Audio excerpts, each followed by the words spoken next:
What is up, nerds? Welcome back to episode 12 of the Pickleball Pursuit podcast.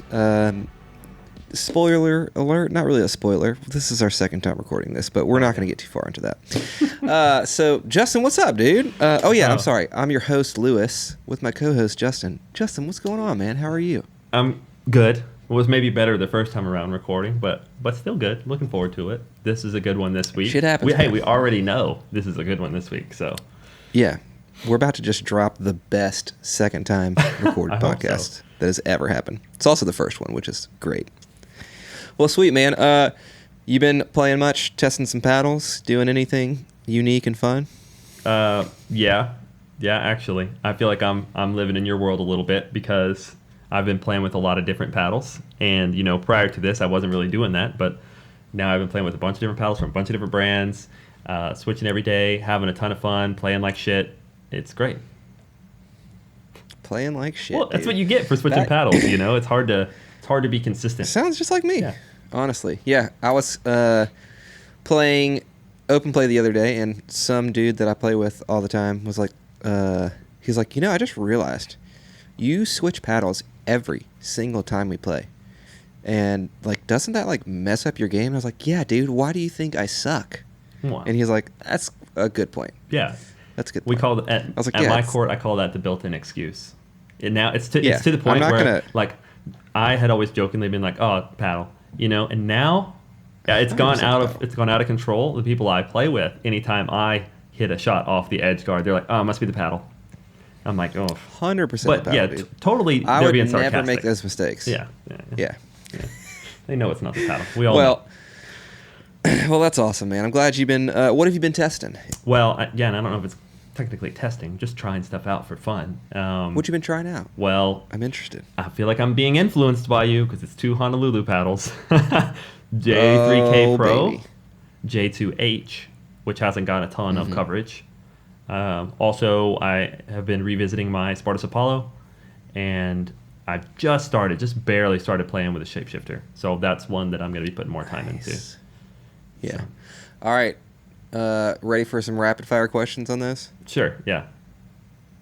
Gun to your head, which one do you throw away? Can't play with it. The Apollo. And yeah, it's a great paddle, great price. That's a little surprising, but also yeah. But I mean, here's the thing. I'm sure I'm probably taking words out of your mouth that are about to come out. All of these paddles are so damn good. Yeah. So it's like you're comparing like some of the best paddles with also some of the best paddles that are just like maybe a touch more to your liking and playing style. All right, gun to your head, playing in a tournament tomorrow, which one are you choosing? Right now, J3K Pro.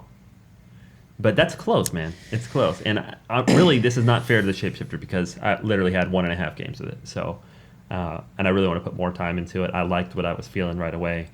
But also, I was playing with a stock at first. I need to set it up. So we'll see. Maybe that one will take the top spot. But, man, the J3K Pro just kind of does everything, It's pretty good. I mean, kind of a ridiculously good paddle. With a stiffer feel, if you're okay with that, which is my preference. But that's not for everybody. But if you want a paddle that does a little of everything and has a stiffer feel, that's the one. Yeah. So. Yeah. And it's just strange. Stiff is like, it's almost like under... I guess, I don't know. Stiff is not necessarily like the proper image I would give this paddle. It is stiff, but it's like it's a good feeling stiff. Yeah. It's not harsh. It's not harsh. Like most people associate stiffness with harshness, and like this one's like a real smooth stiffness. If that makes sense. Yeah. Perfect example. These two paddles I've been playing with, the J3K Pro, which is like a stiffer feeling, and the J2H, which is fiberglass, right? Mm-hmm. And actually has a pretty harsh feel, as a lot of fiberglass paddles do. Like you can tell in your wrist and elbow. If you're sensitive to it, I wouldn't go for fiberglass paddles or composite, whatever you want to call them. And however, the J2H is certainly harsher than J3K Pro, but it is not stiffer, which is I wouldn't say it's surprising to me, but playing with those back to back, they actually have quite a lot of similar playability characteristics. But the feel on the J2H is kind of a harsher feel, but a softer feel, if that makes sense. Not soft, nice soft, more like soft, like the ball pockets a little bit. So Yeah. And that's, I mean, like you alluded on a past podcast, I didn't know this, and I'm sure a lot of people didn't either, but fiberglass is a softer, more malleable and flexible material than carbon fiber, right? Yeah. It So I is, mean, yeah. that is, I assume, what I can only assume would be the reason why it feels a little softer. And honestly, I've been like enjoying fiberglass. That's a material that, when correctly implemented, is pretty interesting and does have some very intriguing playing characteristics. And we'll probably talk about this more in the future, but I genuinely think that might be carbon fiber fiberglass composite faces are one of the best playing characteristics, paddle faces that I've come across. That's well said. So, because you said correctly implemented, that's the key. Yes. You have to you want to harness the good parts of it and tune out the bad parts, which is what people are doing now with these multi-layer faces. So, what about you, Mr. Paddles? What have you been playing with? Dropped the Ronvis R2 Nova review. If you didn't see it, go check it out. Long story short, super solid control-oriented paddle, up there with some of the best in control. But also, like, that paddle kind of hits pretty hard for a standard shape paddle, which is shocking. But it came in kind of low on swing weight and twist weight. Twist weight specifically was what surprised me. But it was like 6.6, so it's like a whole like 0.3 or 4 lower than most traditional standard shape paddles that we're seeing on the market right now. So with that being said, it's a pretty low swing weight paddle. I think mine was 108. Yeah. So you have tons of room to, add a few grams of, tungsten weighted tape or lead tape to the, 4 and 9 positions, and then, or 4 and 8, excuse me, and you're good to go in terms of stability. So great paddle. I got, let's see, what else do I have? Oh, yep, I got a lot of paddles to talk about, man. Next, the Monarch lineup review should come out. It might be out by the time this is viewing, so depending on if it is or not. This lineup, or this paddle series as a whole, kind of kicks ass. Like, it's genuinely, I think, the best lineup release of 2024. So all these paddles are very good. This all court especially, I don't want to spoil too much in case it didn't come out, but this paddle is so badass. Yeah. Maybe the best wide body paddle on the market, depending on if you've watched the review or not. So got that. I'm going to do a quick comparison of the gold Kevlar Body Helix X4, which I got, as y'all saw last podcast. We have a few other paddles to review. Going to do a quick review maybe on this, or just talk about it on the podcast, which is the Enhanced Pickleball Sweet Spot Pro. So far, so good. It's just a pretty solid, elongated thermoform paddle that has decent power.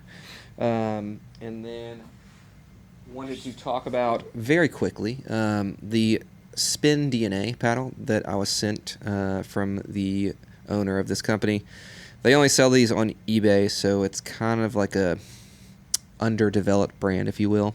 So they're $99. That's the value of these. They are a cheap Kevlar hybrid shape paddle that get good spin and have decent metrics.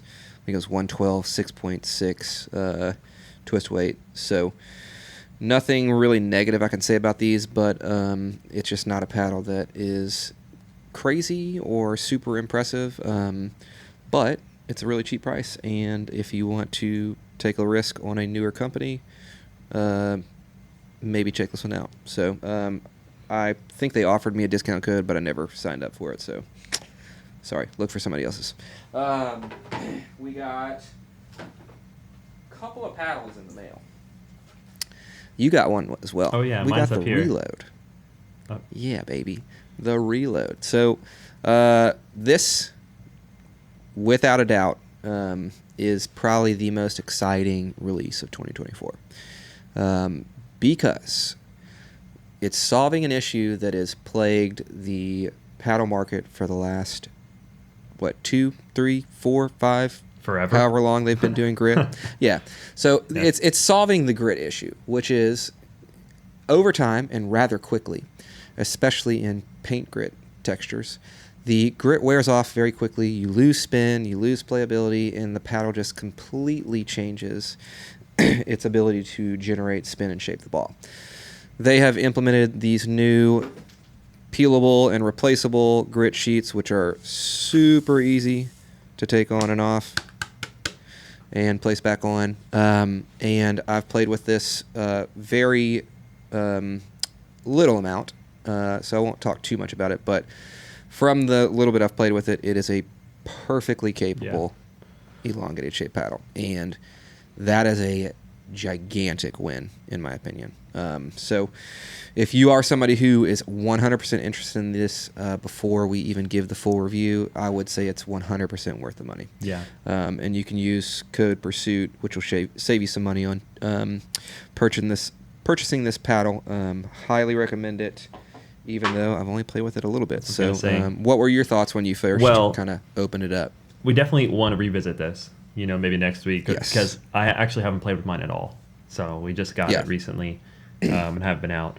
So, but right off the bat, I can tell you it feels quality. The adhesive they use on the face, great job. I mean, it is super easy to peel up and stick right back down, and it sticks down, and it doesn't leave any weird residue or anything like that. Also, my package was sitting outside waiting for me. It was 104 outside. So whenever I got the box inside, it was like, basically in its own little cardboard oven. And the faces were sticking on there just fine. So cardboard oven. Well, that's basically what the UPS boxes end up being, man, outside of my driveway. Yeah. But I just want to say, that's like, what the UPS trucks are. Yeah, they're ovens, man. True. Yeah, in the shipping. But to Reload and the guys at Reload, this is me. I'm clapping for the innovation. Just having the guts and the gumption to get out there and do something different and make a change and make an innovation. We'll, as the time goes on and we test it more and more, I'm sure it's going to do great, but we'll get to know more of it. How perfect is it, or what are the flaws? But just the fact that they brought this to market, they actually did it. I know it took a little while, but just kudos to the innovation, and I'm really looking forward to playing with it. And like you said, even if it just plays average or quote unquote good enough, what a perfect starting point for them. Because they have a lot of options, and we already know that they're going to be bringing more options, within their line. And you also got to think about how many people use the Gen 2 Yola Perseus. I see those everywhere still. Yeah. And like, why would you not, or why would you purchase a Gen 2 Yola Perseus over this Reload? I don't think there's a reason to. No, I mean, this is even better it's value. Cheaper, and it's going to, much better value. And it is the Hyperion shape, but, that's nitpicking. I'm sorry, my bad. I meant to say the Hyperion. No, I'm just nitpicking. Yeah, so Hyperion, honestly, they play pretty similar. Curve. Yeah.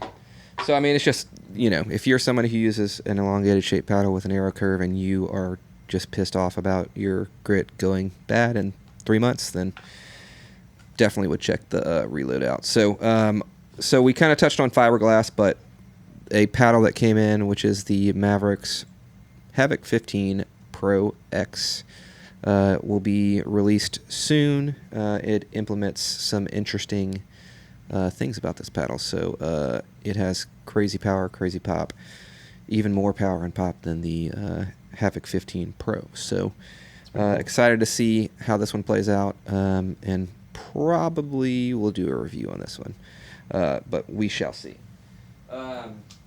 So yeah, man, that is what kind of is in the queue. And also on an adjacent note, speaking of paddles, the Diadem Hush. Oh, yeah. Which we have both play tested. Yeah, I have mine right here. Our first joint playtest venture is officially available for sale. You can utilize code PURSUIT if you want what we believe is hands down the best quiet paddle on the market. Obviously, we've seen that quiet paddles are a little bit more crazy in terms of their performance characteristics.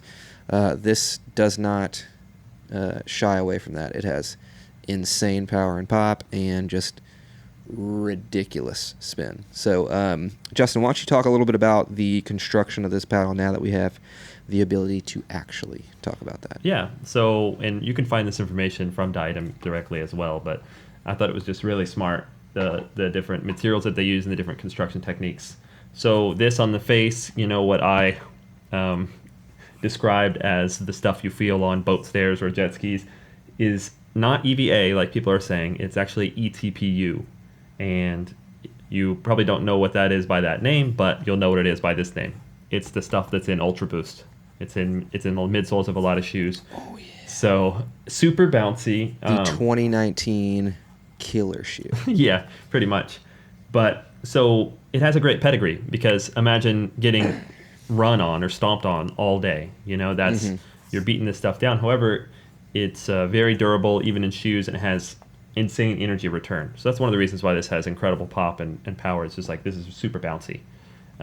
And this iteration of ETPU is pretty gritty too. I wouldn't call it pretty gritty, but it feels almost as gritty as a normal paddle. So add the sink in and the bounce and the grit, and you're going to get spin beyond any legal paddle you've ever played with, to be honest. So I think Braden has this in his database now, and I'm pretty sure the spin was like 2,700, and then the power was beyond the gearbox and the Yola Gen 3s.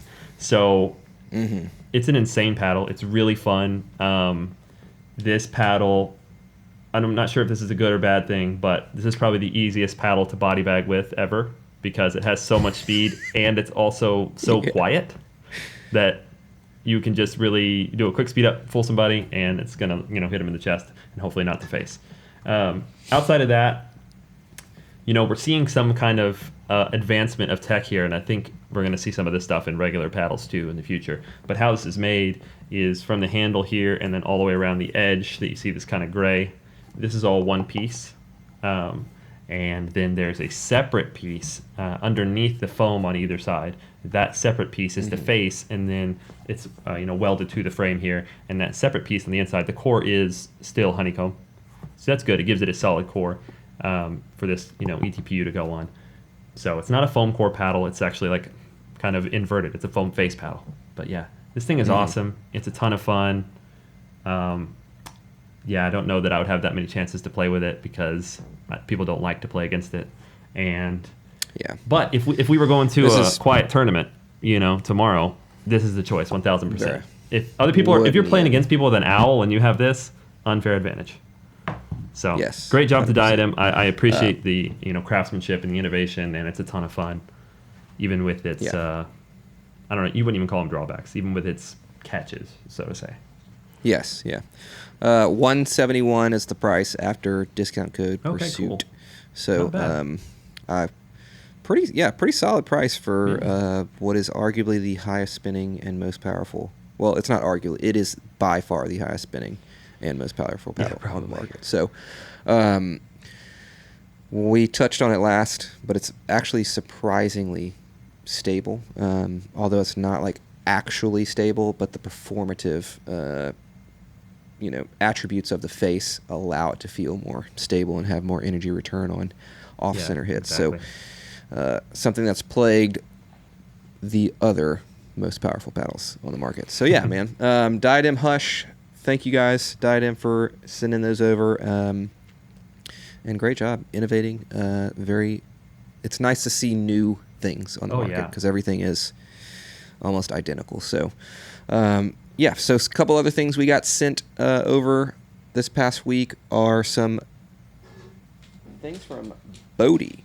Bodhi grips. So product placement. We got sent some Bam. Yeah. Bam. Sorry, Braden. We're talking about other things. Hey, listen, we can place other products. Yeah, we can. Braden, if you got a bone to pick with us, go ahead and sponsor us then. We're sorry. We're very sorry. Come on. Very sorry. Don't pull the rug from under our feet. So to touch on this. Now, this tungsten tape looks very similar in terms of packaging to the Pickleball Effect tungsten tape. As you can see, kind of has that similar packaging with the measurements on the back, so you can measure how many inches you're putting on. However, this is very different in terms of its construction. It's a little bit thinner in terms of the width of the actual tape, and then it is a little bit thicker in terms of the tape itself. So if you are someone who weights the throat of your paddle, you will be able to, as you can see, it's a little thinner in terms of the width, but thicker in terms of actually the tape itself. So it will be a little bit more apparent and will definitely be noticeable if you have two-handed backhands and you like to weight the throat of your paddle. So keep that in mind. If that is not an issue, this is a very great product if you already just love Bodhi. But I do prefer, honestly, the Pickleball effect because it sits flusher on the paddle. And yeah, that's really it. I mean, other than that, they both do exactly what you would want from them. And they're both of very similar quality. So anything else you want to touch on the tungsten tape? Yeah. I know you had something. Well, I was just going to say, good on them. They do use 3M adhesive, as does Pickleball Effect. So I've now been using this on my paddle in the heat, and it hasn't come off or anything like that. So the adhesive's good. I don't know about peeling it up and resticking. Haven't tried that. I didn't weight my throat, so it wasn't an issue for me, but exactly what Lewis is saying. If it's down there where your finger's going to go over the edge guard and this tape is on there, it's not going to be comfortable.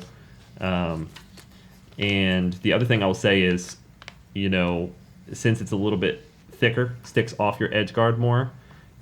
Like mine, a couple times when I'm pulling it out of the bag, will try to hang. And, worst case scenario, it hangs and you rip your pedal out anyway and it peels it all the way off. So just something to keep in mind. Yeah. I mean, if you put tape over it or something, it wouldn't be an issue. Or if you don't have a super full packed bag like we do, it's also not an issue.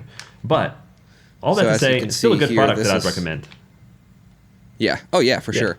As you can see here on the control paddle, the control Monarch, this is the Bodhi. As you can see, it sticks up quite a bit more. And then this is the Pickleball Effect on the all-core paddle, which is significantly more flush with the paddle. So both great products, but if that is an issue for you, it's an easy choice to pick one over the other. We've got a couple other things from them, too. Awesome. Yeah, we did. You go ahead. Go with the edge guard first, man. Yeah, that's what I was going to show you. This is edge tape for your edge guard, which neither of us use, but a lot of people do. But I was just going to say, Hold on. Real quick. I got to call somebody out. Okay, go for it.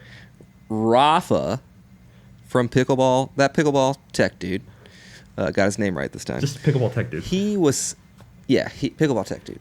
Jesus Christ, I can't get names right.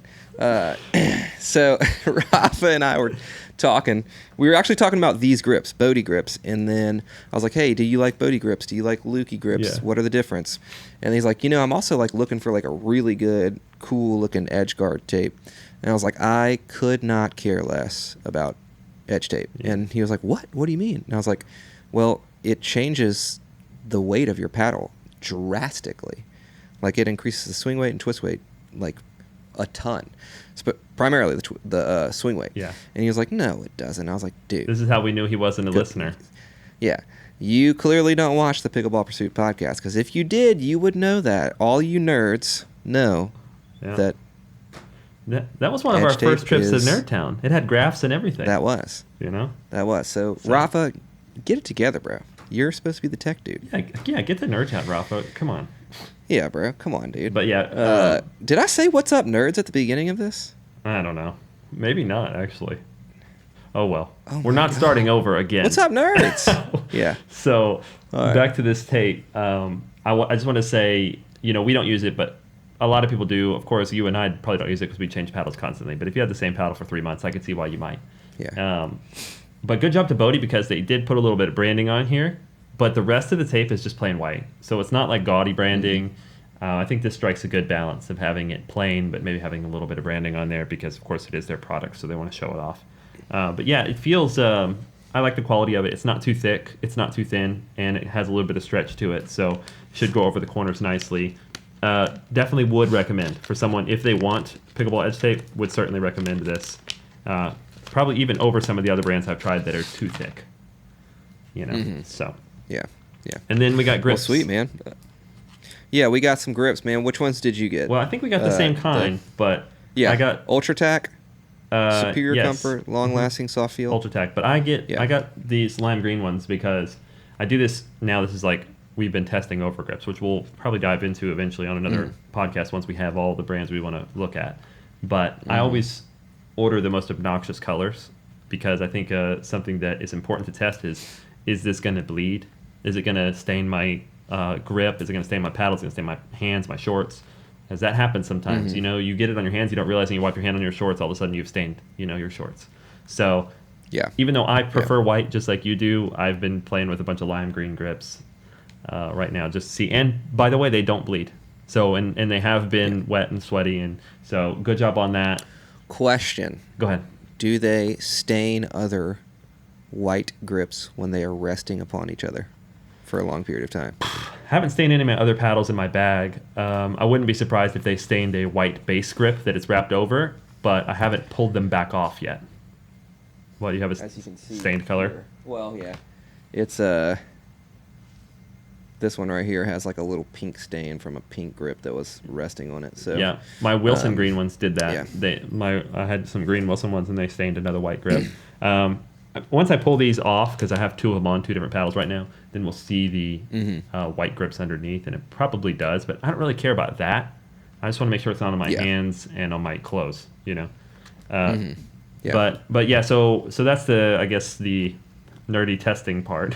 What did you think about the feel and the usage performance? I thought they were great. The only thing that I didn't like about them was they were a little thicker than what I would prefer. They were very, very similar to the Yonex Super Grip. They felt a little bit more tackier and slightly more spongier. So kind of similar to like the soft tack from Turna, but definitely more tacky and not quite as like ultra thick. So nothing but positive things to say about them. If you're someone who likes a moderately thick grip that has some tack to it, I would definitely check out these. Yeah, I agree. I think if you medium thickness, right? Yeah. And it strikes a good balance of comfort, you know, a little squish, like you said, spongy, and tackiness. Yeah. Very similar to the U-Drippin' Pro whatever, but thicker and the Pro Tour. Touch less tacky. Yeah, the Pro Tour from U-Drippin' is, I think, significantly thinner and just a little bit more tacky. Significantly. We'll get into it when we do the full Overgrip overview, but this Bodhi grip, to me, is actually identical to another grip. But I'm going to wait to have a little bit more time with that one, and then we'll reveal that on our little Overgrip showdown. And it will be biased, our Overgrip showdown, because you and I both prefer tacky grips. We don't like dry grips. So, you know, for those of you heavy sweaters out there who like dry grips, sorry about your luck. Sorry. Yeah. We do have a code for Bodhi if you would like to purchase any of their products, which they're all pretty solid, and you're just curious about checking them out. Code Pursuit will save you some money at checkout. So this is definitely a brand we recommend, and if we didn't, it wouldn't be on the podcast. So great stuff, Bodhi. Anything else you want to say about Bodhi before we move on, man? Just thank you for sending us out and letting us test it. Appreciate that, dude. I agree. Quality stuff. Good products. Yeah. Yep. Well, sweet, man. It's official. We have finalized the maneuverability rating, and it has been put into not only my reviews 3 times, but maybe 4, depending on if the Monarch review drops before this. And it's been also implemented in Dustin from PB Med's Dunamis. Dunamis? Is that how you say it? I don't speak Latin. I don't know. Yeah. Ethos Dunamis review. So we hope that this brings some clarity and ease of understanding to how a paddle plays, which is kind of my style of reviewing. Some people make 15 to 25 minute long reviews. I don't like to do that. I want to give you the important parts of the paddle as quickly and as efficiently as you can possibly receive them, so you can make a better decision on whether a paddle is for you or just not even worth your time. So, Justin, dude, you did it, man. I would say we did this, but I really just was like, hey, dude, we should do this. And then you're like, hey, Lewis, here it is. Yeah. Well, and what do you think about this? yeah. Yeah, the story behind that is maybe I'm a little embarrassed. I'm just this nerdy that you were like, hey man, what about if we made a score to represent like the hand speed or maneuverability of a paddle? And I was like, I already have one of my spreadsheets that I've been working on my own in my spare time. Yeah. Just a nerd out here doing spreadsheets in my spare time. But no, really. How many? What's that? How many spreadsheets do you have on your Google Drive? I have a spreadsheet to organize my spreadsheets. If that makes you feel better. I was just kidding. Oh my god. I was just kidding. Sorry to interrupt you. No, that's okay. But the thing about the score is, obviously, you helped me a lot, not only just motivating me to finish it, but then we had to make sure that the formula is representative of our, people's subjective feelings, because the formula was created, the maneuverability score was created to represent the actual metrics, the science of how a paddle feels, peppered in with a little bit of perceived feel, right? It needed to capture that. Yeah. This has been a conversation we've been having in the market in general about handle weighting, making a paddle feel faster. Well, how can that be if it's actually heavier? And it goes on. So this score was going to try to capture that and say, how maneuverable does a paddle feel to you? And I think the work in finalizing that we've been doing now for well over a month, you and I, and there have been other people involved too, as you said, Dustin from Pickleball Medicine, Braden, Pickleball Effect, Kyle, Ding Smash Media, David from Tickle My Pickleballs looked at it, Chris, Pickleball Studio, and of course John Q and I talked about it extensively early on in the process.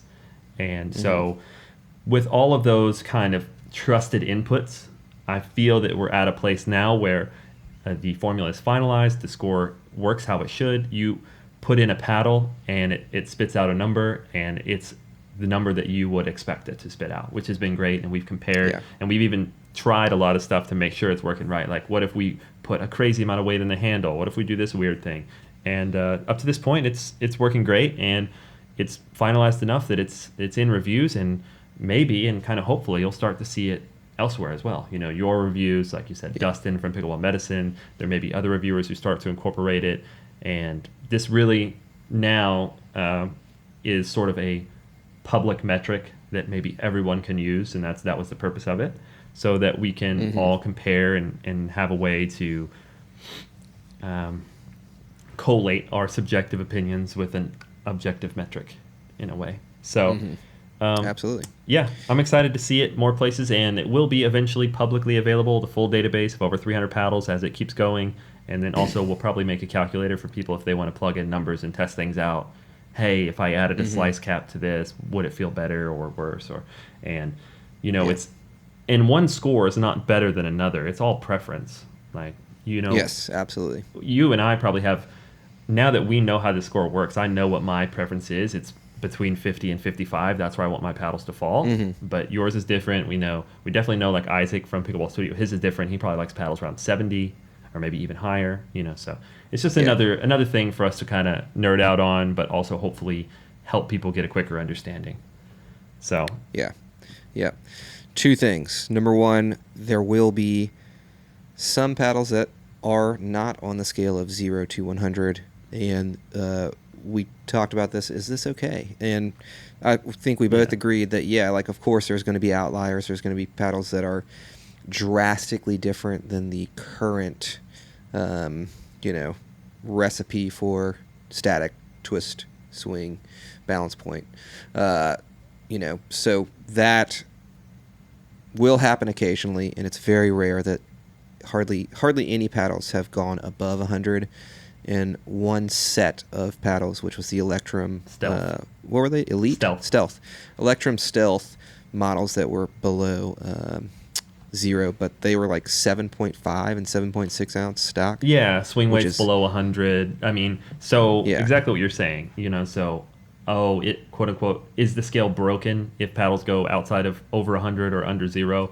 And what we decided is no. those are outliers in the data because they are outliers in real life. If you picked up one of those stealth models that's below 0, you're like, what's this? It's crazy.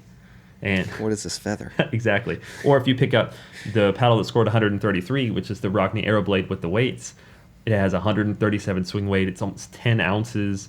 You would say, what is this? This is heavily an outlier. And we decided, this is with the influence of, like I said, Braden, Kyle, Chris, and we decided to leave it that way and say outliers are outliers. Because if you try to make the heaviest paddle ever score 100 and the lightest paddle ever score 0, it actually skews all the normal paddles in the middle and just kind of messes everything up. We wanted to keep it concise and also intuitive. Like, for instance, Double Black Diamond, which is a pretty average paddle as far as stock stats go, scores 50 on the score. So there's your average. And, other paddles around that range score what you'd expect. Really fast paddles score under 30. Insanely fast paddles score under 10. You get the point. Yeah. So what was your second thing?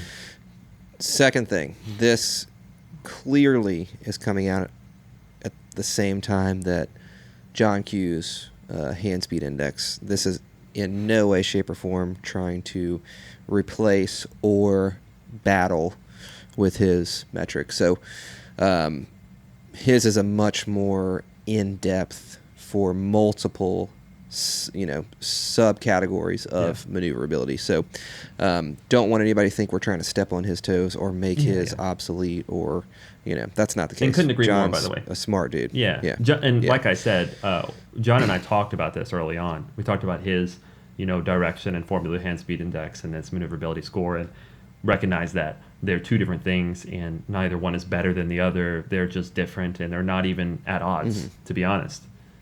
What John and Brian from Graffiti did is incredibly smart, and it's incredibly accurate to physics, and it's really cool just to hear about it and to try to look behind the curtain of what's going on. It just makes you feel dumb a little bit, or me at least, because those guys are so smart. Now, on the other end, our maneuverability score, kind of one of the main goals for it was to keep it simple and concise and something that maybe you might not need to explain more than once. You explain it once, you say, here's what it is, and then it'd be easier. And then also, like I said earlier, it's supposed to kind of capture a little of that perception of feel, not be perfectly physics accurate. So, two different things, and we have all the respect in the world for John and Brian and what they're doing. So, if you're trying to nerd out on paddles and you're trying to really look at reviews and choose, use both. That's what I would say. Yeah, absolutely. I definitely think the more... especially nerds know this. The more data you have, the better you can make a decision. So, So we'll move on. Maneuverability rating score is done. It's live. It's going. Yeah. It's happening. It's a thing. So we're going to move on to a little bit of drama that happened. We're not going to get into the drama. We're just going to talk about a few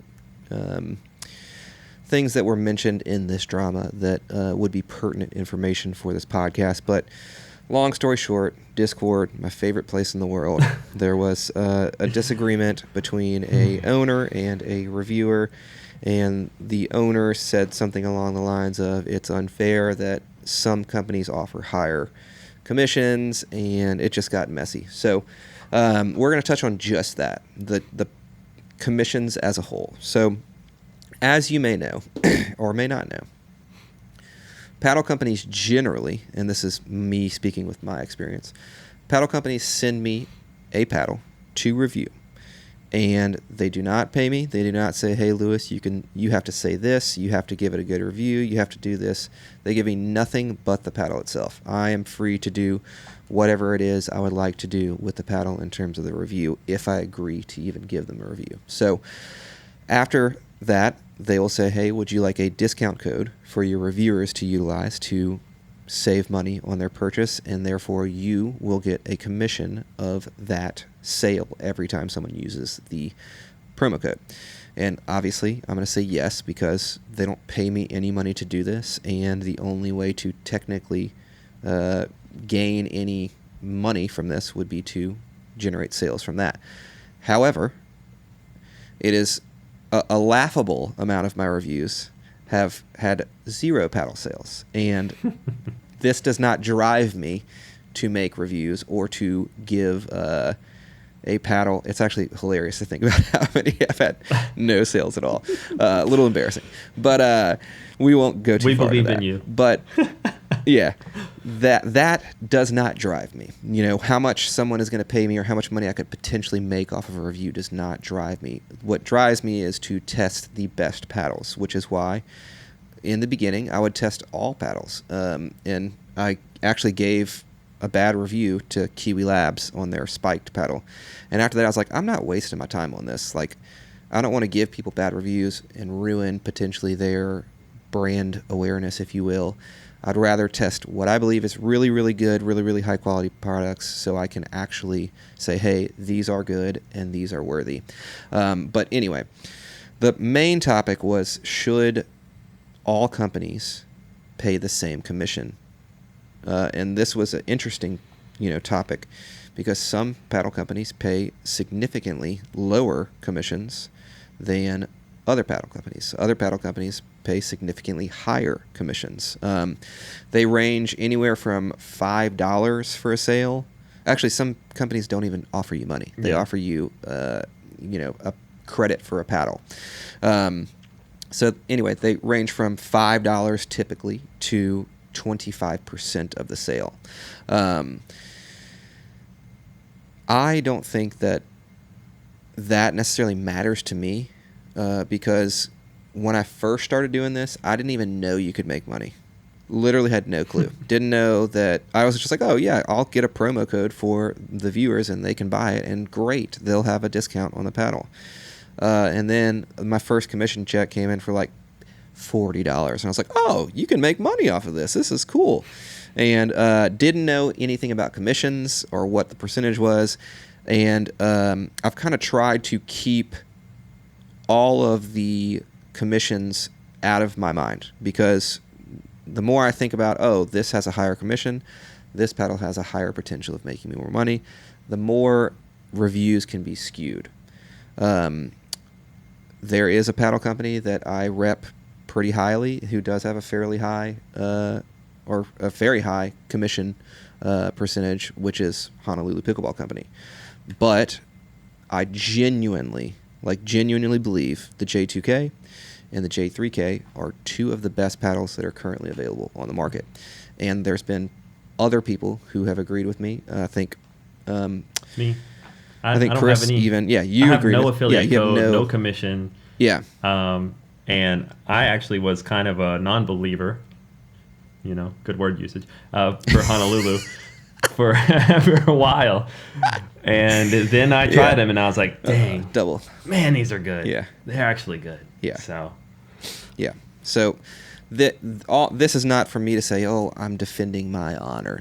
But I'm just saying that if I were to make these reviews for a higher commission paddle company, and it turns out that what I was saying is not an agreed upon, position or opinion that many other people agree with in the same, same space, then I look like an idiot. I look like a shill. I look like a phony. Mm-hmm. So, I don't think about the commissions. I think about how the paddle plays. And I don't necessarily think it's wrong for a company to pay higher commissions to, reviewers or affiliates, because at the end of the day, that is their business model. And, some people do better when they have a higher commission, for the affiliates, especially like ambassadors, dude. Like, that gives them a huge reason to go out there and try to push these paddles. Yeah, it's very motivating. Whereas us, it's a little different, because we can be, said, oh, this guy's just a phony. Like, he's not telling the truth. He's just doing this to get sales. But that would not make sense for me to do in my position, because I have all of these other paddles that I have to review and compare and say, hey, this one is better than this in this particular manner. So I'm babbling here, but it is a slippery slope. So, and I'm very aware of that. So I want to make sure that everybody knows my true intentions, which are to give you the most honest reviews possible that are not motivated by how much money I potentially could make off the review. Mm-hmm. oftentimes, like I said earlier, it is nothing. So, Yeah. but to get to your side of the your side of this, because you are someone who has no affiliations with affiliate marketing or reviews or ambassador discount codes. What do you think about this as someone who has worked in a actual paddle company who deals with this thing daily? Yeah. So, yeah, exactly. I kind of see the other side of it. And we talked about this. I mean, not only you and I have talked about this, but this has been a topic kind of in the reviewer community, which I'm somehow shoehorned into, for the past week or so. And I'm sure you've seen another podcast, and all the good reviewers are kind of saying the same thing. Is like, what actually matters is your integrity, your reliability, your honesty, not the commission percentage. Now, let me approach this from a totally different angle.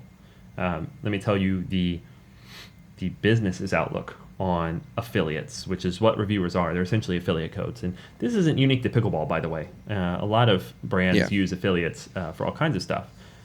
But affiliates are essentially viewed as affordable marketing. So when a company is doing their books, when they're going to run their expenses, there's going to be a category for marketing, and any cost, whether that's the commission paid or the cost of the paddles sent, any cost associated with a reviewer or an affiliate is just going to go boop right into the marketing bucket. And to be honest with you, the amount that is paid to reviewers in the commission and even in the upfront cost of sending them product is a very low cost in the world of marketing. If you had to do marketing in a different way, if you wanted to pay for AdSense, or if you wanted to do a commercial, it's going to be far more expensive. Like Lewis knows this as a videographer, commercials are in the tens of thousands of dollars usually. Now, contrast that with a reviewer. You might send them 2-3 paddles. Okay, we're talking about, at a company's cost, less than a couple $100. And then, this is very key, that's the only upfront cost, because you don't pay them anything else unless they make sales. And then you just pay them a commission, in which case it's not even really a cost, it's just you taking a little bit out of your own profit margin. So all that said, I think that the relationship between business and affiliate is, as anyone would say, ideally a mutually beneficial relationship that's non-obligatory, right? Either way, a company sends a paddle to a reviewer, they're not obligated to review it, they're not obligated to say they love it, and on the other hand, the company isn't obligated to send them every paddle from there on out or whatever. It's just saying, let's do what we can for each other, kind of you scratch my back, I scratch your back sort of thing, but be honest. And it's a good relationship when it's healthy, because the reviewer has autonomy, because they can choose to say what they want, they can choose to not review it, they can choose to say, no thanks. And the brand has autonomy because they get to choose what the worth is. And this is where we get into the commission rates and should they be consistent and all this. The brand is the one who dictates the worth of the agreement. And depending on their marketing strategy, depending on their profit margins, that worth may be different. They may have very successful marketing endeavors outside of reviewers. So they say, we want to dabble a little bit in affiliates, but we don't put a lot of money towards it because we're doing fine with our other marketing, in which case they might have a low commission percentage. However, another company might say, we're going all in on affiliate marketing. That's going to be our main type of marketing. And because of that, we're willing to pay a higher commission, right? Because then they're willing to spend that budget.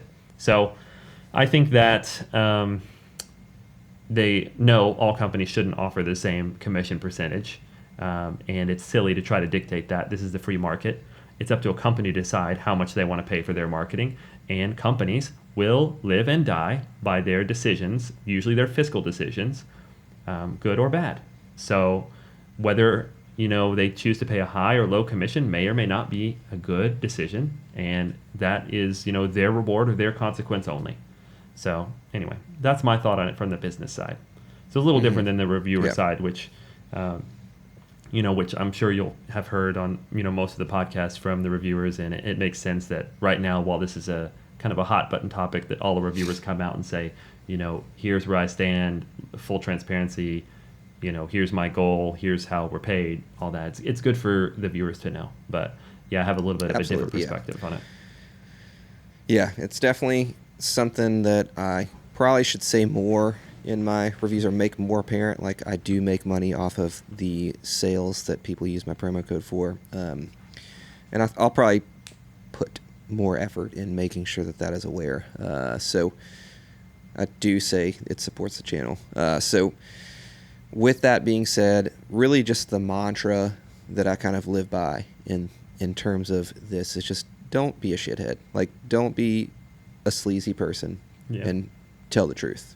That's really it. You are getting the truth from my reviews, and they are unbiased and unmotivated by how much money I potentially could make from them. So that is what will and always will be the mantra and the morals of this channel, so for lack of a better term. But yeah, all right, we're getting out of the drama, and we're getting into an exciting announcement, right? Oh yeah. What do you got for us, bro? What do you got for us? Something interesting. Well, this was the announcement I teased on last week's podcast, and no, it's not a new paddle, so sorry to disappoint, but I am no longer an employee at Mark Pickleball. So this right now is essentially the public launch of my new venture, Pickleball, etc. So I'm not, etc. Yeah, I'm not pulling out of my work in Pickleball. I'm actually diving deeper, and I love the work that I've been able to do with Mark and other brands, and essentially I want to make a career out of it. So I have previous experience as a private consultant for small businesses, and I'm kind of planning to bring that experience along with my extreme level of pickleball nerdiness to this market.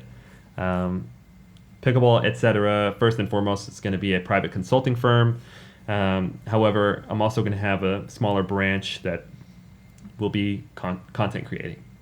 For those of you who have seen me on this podcast, the content I'm going to create is not going to be a surprise at all. It's likely going to revolve around product development and innovations in the space. So nerd stuff. With Pickleball, etc., I'll be conducting market research, network building, product design, process improvements, content creation, etc. You get the idea. Etc. So if you're a regular listener, you'll recognize the origin of the name. And if you guys want to kind of follow me on the journey, so to say, my socials are just at Pickleball ETC. Right now they're all blank, but hopefully we'll have some things up and running soon. This is all very new, and it's exciting, and I really appreciated all the engagement I've had so far, from my involvement with different companies to the Discord to this podcast, and hope to continue that, because I think networking is a massive part of what I want to do. So there it is. Congratulations, nerd. Welcome. Thanks. Welcome to the dark side. I've said this to you on and off air many times. You have tremendous potential. I'm very fortunate that you wanted to do this podcast with me, because I knew that you have a much larger reach in the pickleball market than you currently think, have, and realize. So thank you. Congrats, dude. Big venture, big jump. Go ahead and subscribe to Pickleball, etc. on YouTube. Go follow Pickleball, etc. on Instagram. And what do you have, like Twitch, OnlyFans? What else you got? Feed Finder. Just those two for now. So yeah, just those two for now. Okay, yeah. Gotcha. Yeah, until the need arises. Got it. Yeah. So congrats, man. Big time. How does it feel? Hopefully. How do you feel, man? I feel relieved, excited, energized. This has been something that I've been kind of putting together behind the scenes for a long time. Of course, you can't share. And most of you know me from this podcast, where I've been working with a company and couldn't share exciting things. That's not really going to change. And in fact, I'll probably be under more NDAs and more confidentiality agreements of different kinds. So I'm still going to be me with my dark pickleball secrets, behind the scenes. So, oh, dude, we didn't even talk about your new camera, bro. Oh yeah. Guys, look how high quality this man is right now. Yeah, dude. Dude, I peer pressured the shit out of this guy into getting a FX30. No, my ugliness in full HD. Yeah. You guys like it? Crooked Teeth gang. Oh yeah, okay. I think this Let's would be the go. sign, right? Yeah. So I can't even do that, bro. There we go. So Yeah, we got the Crooked Teeth.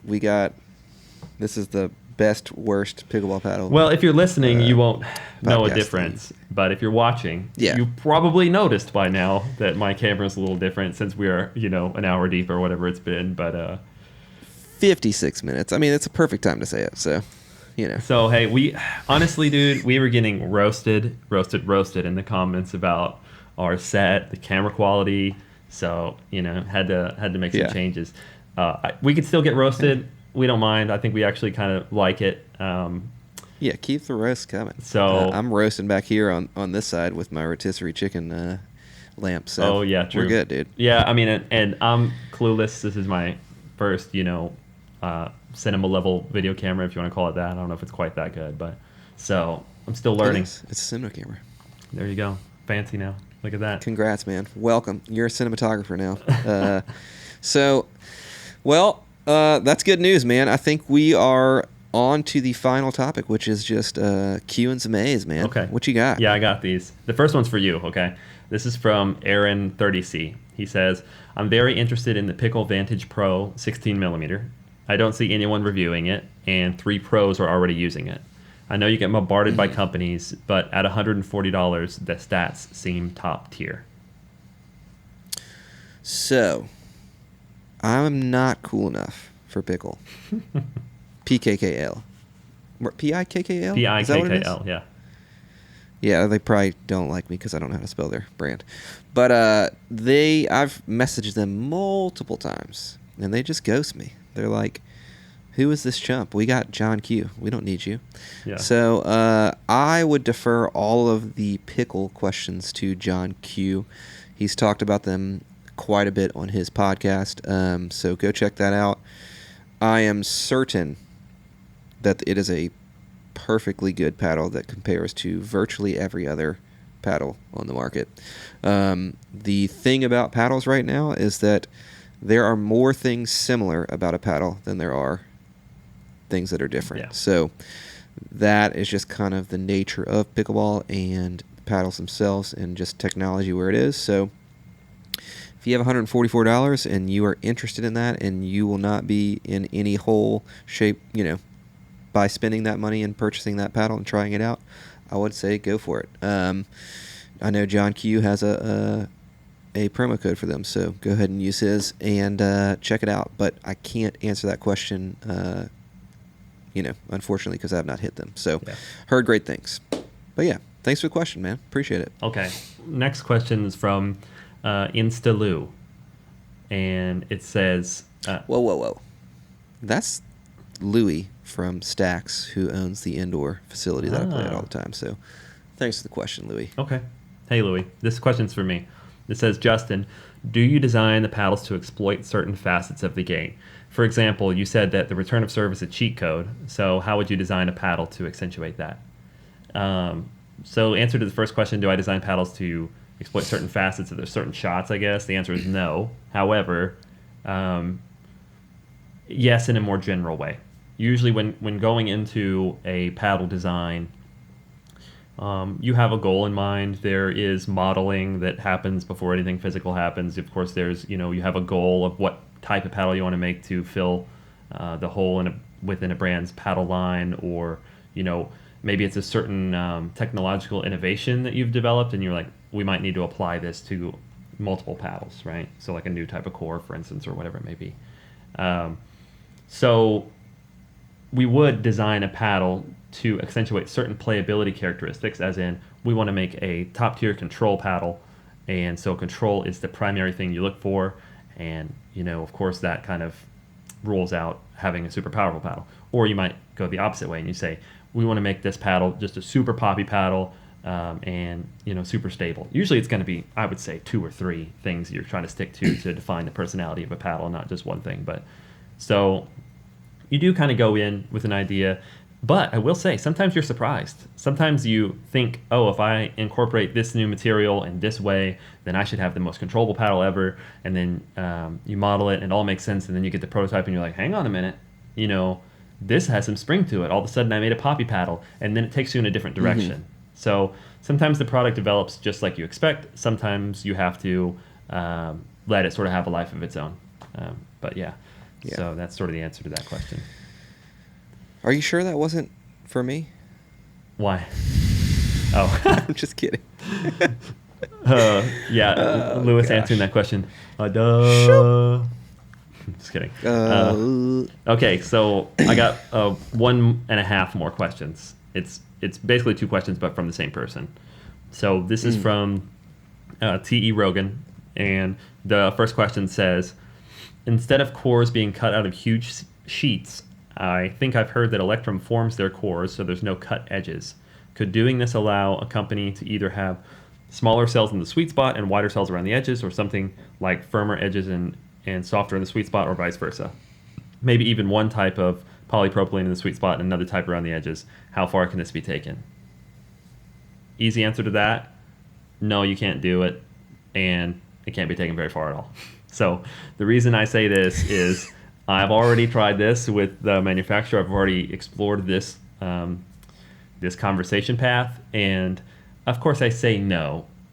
No within the limits of, reasonable cost and, basically, reasonable cost. Of course, you can do anything you want if you want to make a $500 paddle and you're going to pay the factory to make that, However, if you want to keep a reasonable cost paddle within the realm of regularly priced paddles now and not change much about the manufacturing process, it's not easy or really doable to try to take 2 different types of honeycomb and piece them together, like a jigsaw, and then build the paddle around that. There are potential issues I would see with the cores, the different pieces separating, which may be a good thing, but not only that, it's just hard to accomplish. And about the thing about Electrum forming their cores so no cut edges, I have no idea. I've never cut open Electrum. That's one of the few brands I haven't cut open. I don't know how they would do that, though. If the core is cut out in a paddle shape, then with these hexagons everywhere, I think you're always going to have to cut through some of them. There's no way you're always going to hit only the edge of each of them. So, but I can't say for certain. Yeah. So that's that. Second question says, do I acquire and cut open / dissect the most unique paddles on the market? And the question actually says, does Mark Pickleball acquire and cut open? But given the news earlier, I'll just answer this for myself. Yes, I try to. And that is essentially what market research is. And the reason why I changed that, to myself instead of Mark Pickleball, because even when I did that at Mark, I was doing this myself. A lot of these paddles I bought myself and did myself. And then even before I worked with Mark, I was already doing this.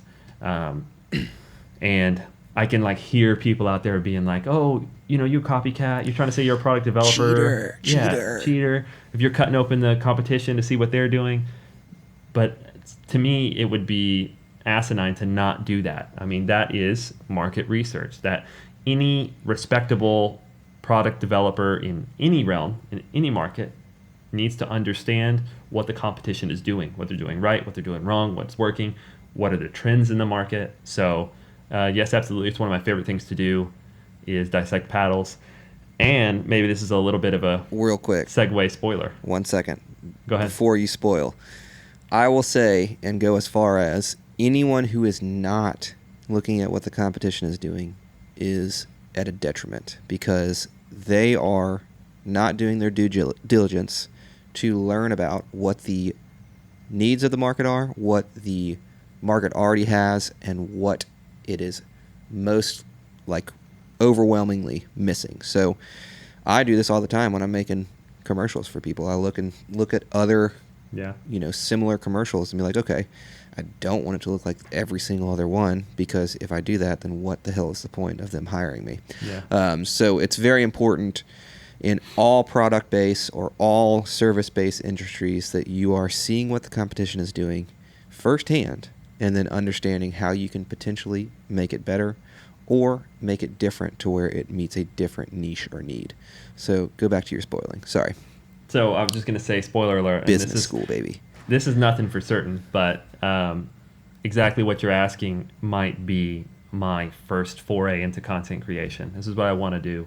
I already love to dissect these paddles, and So I'm thinking of making a video series on essentially, like you listed, new and unique paddle technology, and just dissecting them with you guys and going over why this is smart, why this is unique, what's the implication on playability, and just showing off how paddles are built and where the market is going. So you may see in the future some tech talk type videos from me where we dissect paddles together. Nerdtown.